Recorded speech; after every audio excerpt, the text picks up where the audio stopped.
Hello guys, हामी चाहिँ जान लागेको अब घर। अनि यो चाहिँ हाम्रो फेट चेक लास्ट, यो चाहिँ लास्ट मिरर सटै भनौँ हामीहरू दुईजनाको। हामी चाहिँ मन्दिर जाँदैछौँ पशुपति। आज लास्ट हो नि त, यताउता जाम, बिहान बिहान पशुपतिको दर्शन गर्न जाम भनेको। अनि यहाँ चाहिँ यति धेरै परेवाहरू थियो, परेवाहरूको मलाई भिडियो बनाइदिएको। दिजूहरू भित्र पूजा गर्न जानुभएको थियो, मेरो चाहिँ मिल्थेन, त्यसैले म चाहिँ बाहिर यो नाचेको हेरेर चाहिँ कस्तो एकदम पिसफुल लाग्ने के यो नाचेको हेरेको। अनि भिडियो बनाइदिएँ मैले। अनि हामी चाहिँ होटेल पुग्यौँ। होटेल पुगेपछि अब घर जाने हो नि त। अनि के गर्नु थियो त्यो गऱ्यौँ। अनि मैले चाहिँ यता होटेलको भ्यूहरू लिएँ, पुरानो जमानाको सामानहरू देखाएँ। अनि साइडमा चाहिँ आमाले मलाई के सोध्दै हुन्थ्यो, अनि मैले बाई बाई भनेँ आफ्नो रुमहरूलाई। अनि हामी जान लागेको थियौँ। अनि अरूले सामान बोक्दै थियो, मैले चाहिँ बाई भन्दै थिएँ मिररलाई।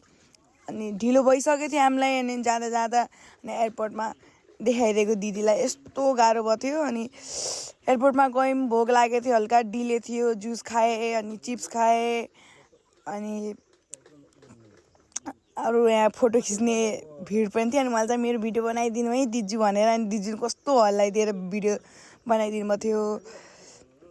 प्लेन चढिसकेपछि अनि भ्यू देखाएको हेर्नु न, यस्तो दामी यो आकाशको भ्यू। अनि मेरो दादा मेरो भाइ चाहिँ अनि भिनाजुलाई लिन आएको क्या। अनि वेलकम गर्न आएको अरे एयरपोर्टमा।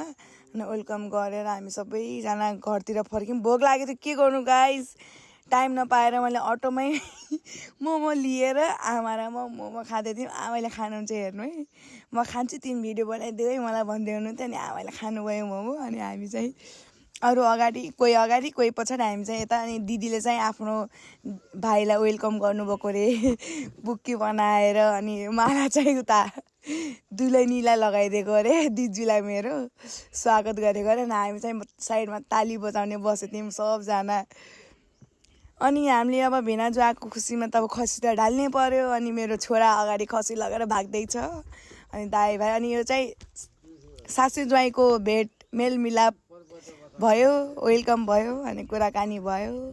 ल गाइस बाई। अब हामी यो मेरो छोरा है, लास्टमा छोराको बनाएको, छोराले खै के पो भन्यो थियो कि कमेडी।